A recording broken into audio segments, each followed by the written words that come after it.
São 8 horas e 20 minutos. Agora, o secretário Rocieli Soares da Educação já de volta à atividade, depois do susto porque passou aí com o coronavírus, e vai conversar aqui conosco. A pergunta de US$ 1 bilhão para começar, secretário. Quando é que voltam as aulas na rede pública? Bom dia a todos os ouvintes aí do Jornal Gente. É um grande prazer estar aqui com você, José Paulo, Cláudio, Pedro Campos, a Thaís, todos. É um prazer. Aliás, voltar, né, está sendo prazeroso neste caso, né, voltar de algo pelo que eu passei. Não, nós ainda estamos trabalhando em definição sobre a volta às aulas. Não dá para se tomar uma decisão sem que seja liderada pela própria área da saúde, no nosso caso, pelo Comitê de Contingência, que tem trabalhado em todos os aspectos, né? Quando a gente fala de retorno às aulas, no estado de São Paulo, a gente está falando de 13 milhões de pessoas circulando diariamente dentro do estado. E nós estamos ainda muito recentes num processo leve de reabertura para você colocar todos os 13 milhões de estudantes, e aqui esse número vai da educação infantil até a universidade, incluído cursos de inglês, por exemplo, o que a gente chama de educação complementar, né? Então, é muita gente, sem falar nos familiares, em quem vai levar, em quem vai trazer. Então, ainda nós não estamos com um planejamento com a data fechada, estamos trabalhando muito nos aspectos pedagógicos, de como será a recuperação, como é que a gente vai observar e acompanhar e apoiar esses jovens. A gente está falando de uma geração, os impactos deste tempo todo são muito pesados na educação, então será necessário um grande programa de recuperação também. E esperamos aí nos próximos dias, hoje ainda tem reunião do Comitê de Contingência, esperamos aí nos próximos dias ter o anúncio de pelo menos uma sistemática para dar uma luz para a sociedade paulista. Falava-se muito em agosto, né, secretário? O senhor acha que agosto ainda está muito cedo para retorno? Olha, é difícil de dizer assim, com tantas coisas acontecendo, né? Como disse, a reabertura do comércio foi agora. Nós tivemos regiões que retroagiram, né? Naquelas coresinhas lá que representam o vermelho, o laranja, o amarelo, por exemplo. Tinham regiões que estavam no amarelo, vieram para o laranja. Tinham regiões que estavam no laranja, foram para o vermelho, que é a que está mais fechada, por assim dizer, né? Então, acho que tem que se ter um cuidado, né, quando se coloca muita gente na rua, para não aumentar novamente. A gente está observando esses cuidados da educação ficar para uma fase de maior segurança, tem sido adotada no mundo inteiro. É pacífico, algumas coisas são pacíficas, como a educação não ser a primeira a voltar. Pelo contrário, ela sempre tem sido depois, justamente pelo impacto, pelo número, pela segurança que é necessário se cuidar. Sempre faseado, não volta todo mundo ao mesmo tempo, indo todos os dias na escola, né? Os protocolos vão sempre muito nesse sentido, em diminuir a circulação de pessoas para que você possa manter um afastamento mínimo, e aí faseado, né? Voltando em partes até que a gente tenha segurança. Então, o caminho certamente é sempre nesse sentido, olhando para as experiências do mundo todo. Secretário, isso é exatamente o que eu queria lhe perguntar, né? A gente entende que ainda não haja a possibilidade de cravar uma data para a volta, mas o como já existe? Quando o senhor fala em faseado, de que forma isso funcionaria? Olha, nós anunciamos com o governador João Dória, no mês de abril, já o faseamento, né? Acho que fomos o primeiro estado a se manifestar em relação a isso. Nós, por exemplo, lá já na época falamos o seguinte, olha, volta 20%. Na primeira fase, 20% dos estudantes vão para a escola, ou seja, na nossa ideia era que o estudante ele vai, no caso da rede estadual, né? O estudante ele pode ir, por exemplo, uma vez na semana. Então ele vai, recebe tarefas, apresenta trabalhos, faz um trabalho pedagógico com os professores, e o restante da semana ele trabalha com o ensino remoto e com outros formatos que a própria escola hoje está trabalhando. Então, essa já é uma perspectiva. Desde abril nós estamos trabalhando, construindo protocolos para isso, fazendo muita discussão com rede privada, com redes municipais, por exemplo, com muitas interlocuções com as universidades, que também têm coisas importantes, e temos, logicamente, esse debate ainda pela frente, que esperamos aí, nos próximos dias, avançar muito. Secretário, muito bom dia. É muito bom vê-lo assim tão bem disposto e até um pouco mais magro, né? Quer dizer, tem também alguma vantagem, esse negócio tem que ter, né? Mas muito bem-vindo mesmo ao nosso convívio aqui e ao trabalho. Secretário, o que o senhor fala no primeiro momento de voltar num grupo de correspondente a 20% dos alunos. Eu queria saber que grupo específico é esse, porque há estudos, ou pelo menos há teses, né, levantadas, de que, num primeiro momento, talvez seja mais interessante colocar de volta às aulas adolescentes que podem ter uma compreensão melhor da necessidade do distanciamento, do uso de máscaras, etc. e tal, até para preparar esses adolescentes para, se for o caso de fazerem parte do mesmo complexo educacional, ajudar no acolhimento, no recebimento dos alunos, das crianças, né, que não têm muita noção do perigo. Existem estudos nesse sentido? Existem intenções dessa ordem na Secretaria de Educação? Não, nós estamos olhando todas as práticas. No mundo todo, tem países que estão variando os formatos, né? Tem países que estão definindo séries, tem países que estão começando pela educação infantil, tem países que estão começando pelas séries finais ou ensino médio, e tem países que estão fazendo um misto, né?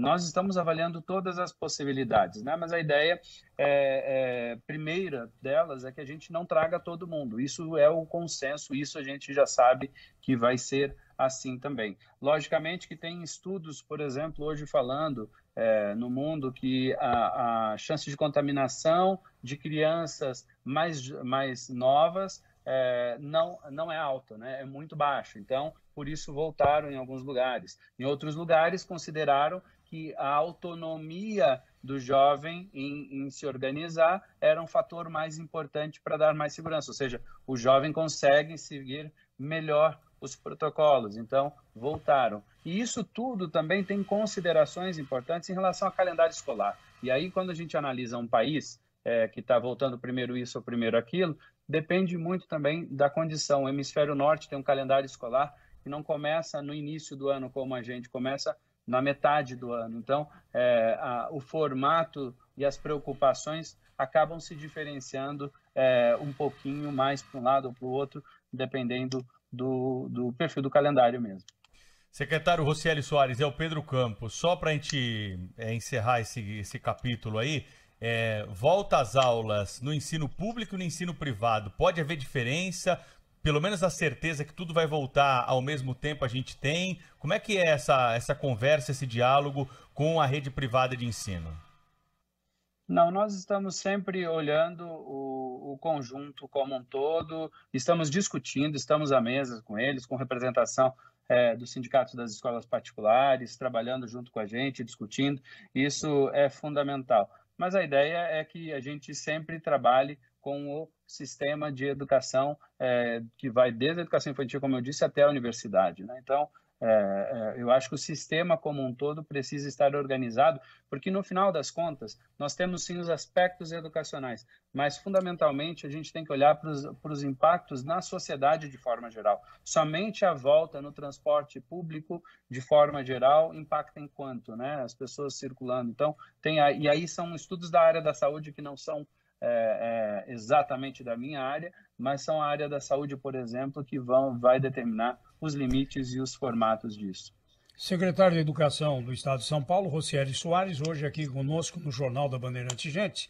Secretário, esse ano aqui foi muito prejudicado, né? As aulas começaram em fevereiro, mês do Carnaval, logo em seguida, né, houve aquela determinação da quarentena, do isolamento social. Isso aconteceu por volta do dia 20 de março. De lá para cá, os estudantes deixaram de ter aulas presenciais. Eles estão tendo aula à distância e aqui louve-se o esforço dos professores, também dos estudantes que se motivaram, né, para ter aulas de uma maneira diferente da que eles estavam acostumados, e também dos pais que precisaram se unir aos filhos aí até para ajudá-los, né, nesses estudos. O senhor acha que esse ano aqui está perdido, secretário? Não, eu acho que perdido acaba sendo uma expressão muito forte. Eu entendo sim que o ano é extremamente delicado, que tem um impacto muito forte na aprendizagem, que nós vamos levar anos para recuperar. Não é só o que eu vou fazer este ano, mas o que a gente vai fazer em 2021 e 2022. Nós estamos nos planejando para o suporte aos nossos estudantes para até o final de 2022 recuperarmos e voltarmos aos trilhos, basicamente. E isso é muito importante ter claridade. Mas todo o esforço que está se fazendo neste momento, ele tem sido, sim, muito importante para que a gente possa, inclusive, recuperar. Eu vou dar um exemplo. Alfabetização. As crianças menores que estão lá buscando fazer o ensino remoto, estão fazendo atividades que os seus professores mandam, que, aliás, realmente, você tem toda a razão, os professores têm feito um trabalho incrível, um movimento incrível de tentar motivar, de tentar trazer, lembrando que nem os professores, nem os estudantes, porque nunca foi nosso objetivo a educação mediada por tecnologia desta forma, ou educação à distância, por exemplo, nunca foi o objetivo. O ideal é o professor na sala de aula com o nosso estudante.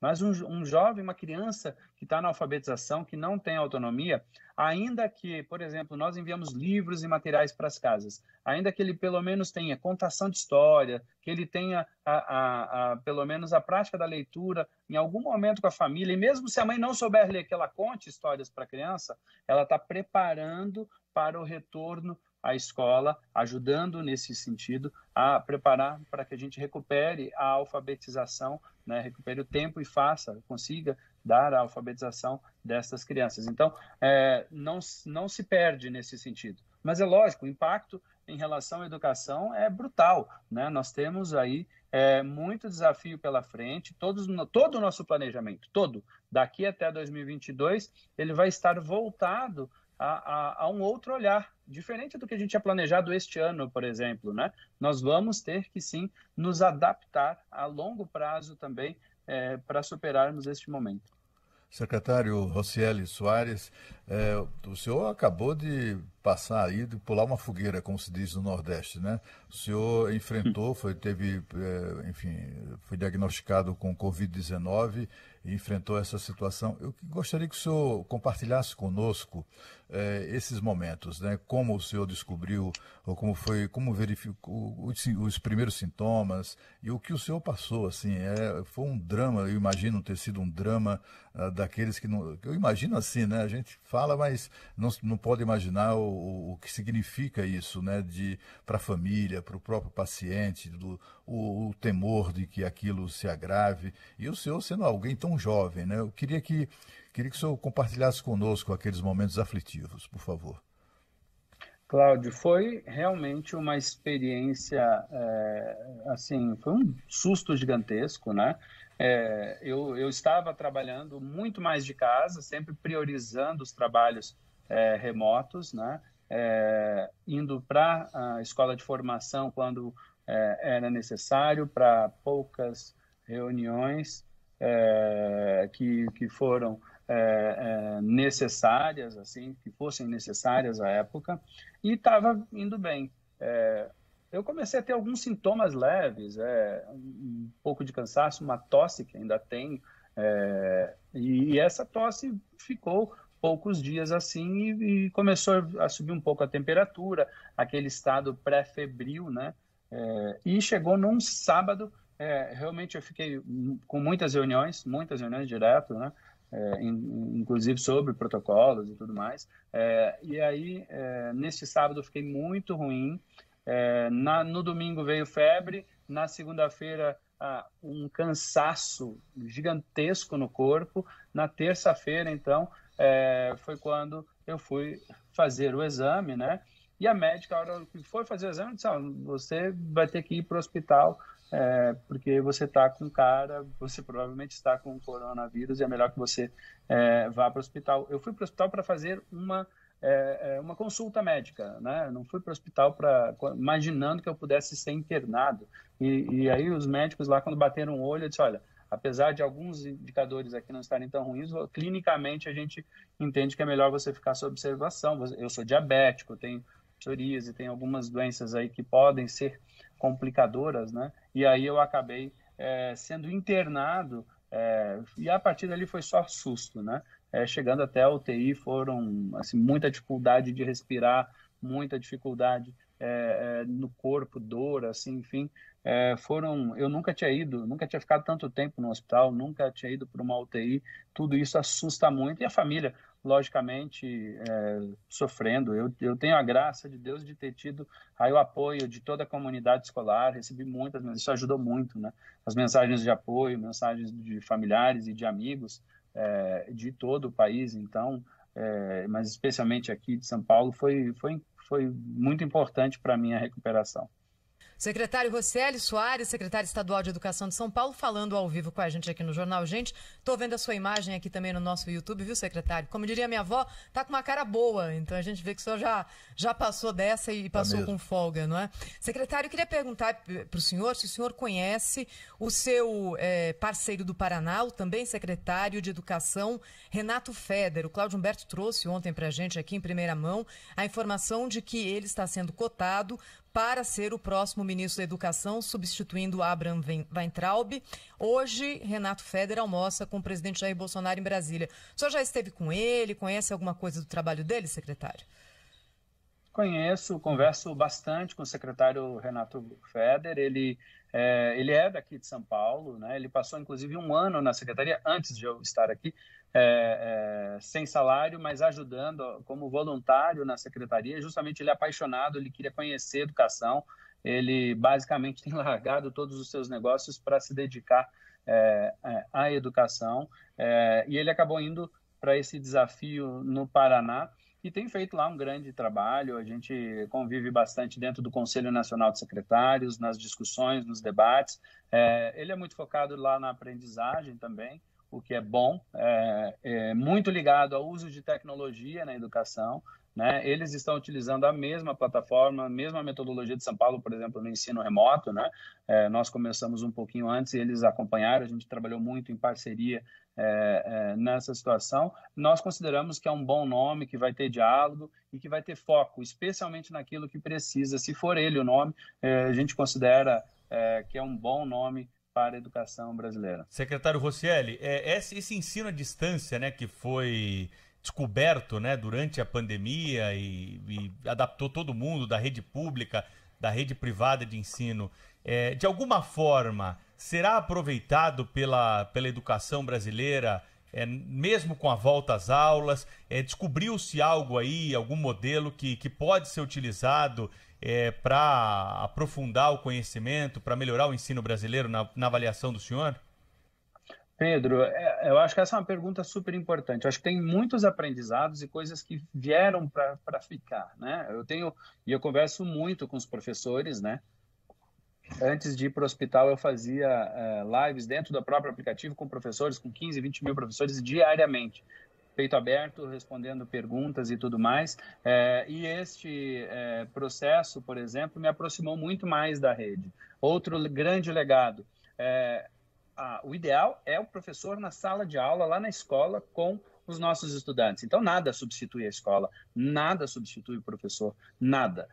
Mas a tecnologia pode agregar muito, trazer possibilidades para os nossos estudantes, trazer outras. Por exemplo, um estudante que não tem condições de ir na escola fazer alguma atividade de contraturno, por que não ofertar, por exemplo, com o uso da tecnologia, possibilidades? Por que não ofertar um curso preparatório para o Enem para os nossos estudantes, um processo de tirar dúvidas, trabalhos em grupos? Tem tantas possibilidades que surgiram daí que a gente está aprendendo com elas, né? Ninguém sabia exatamente o que precisava fazer, porque uma coisa é complementar, a outra coisa seria, que é o que a gente está fazendo neste momento, por hora, é substituir. Então, as possibilidades são muito grandes em fazer uma educação híbrida, né? Que junta a educação presencial e dá outras possibilidades para os nossos jovens. Eu tenho a impressão que a recuperação pode ser feita à distância, né, secretário? Mas isso aí tudo vai ficar para depois que nós normalizarmos a situação, né? Sem dúvida, é um potencial muito grande para auxiliar não só não ser só o único caminho, né, somente esta via, mas é sim um grande potencial, por exemplo, para que a gente possa auxiliar na recuperação, no reforço de aprendizagens que sejam eventualmente necessárias, né? Secretário Rocieli Soares, da Educação do Estado de São Paulo, de volta e com tudo, né? Está de volta e com tudo.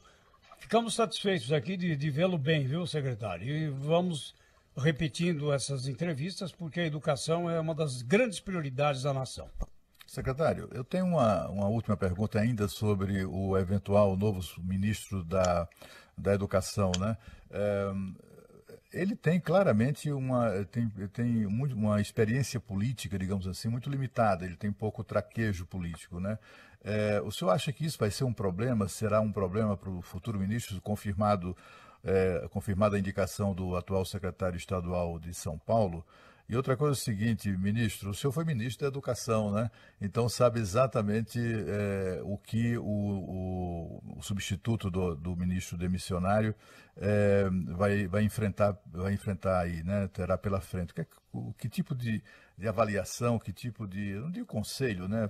Mas assim, qual a dica que o senhor oferece ao colega secretário do Paraná se assumir de fato o Ministério da Educação? Olha, não existe algumas coisas que a gente aprende na vida e, logicamente, devem ser aproveitadas para uma função dessa.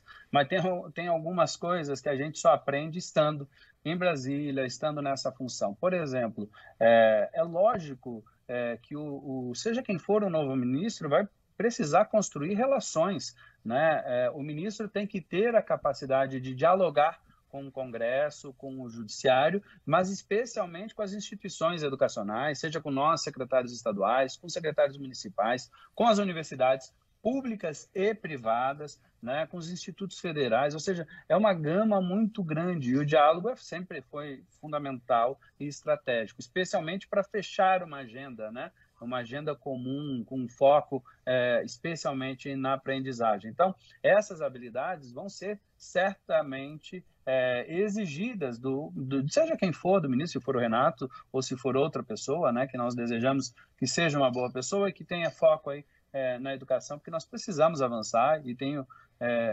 confiança de que nós ainda temos condições de fazê-lo.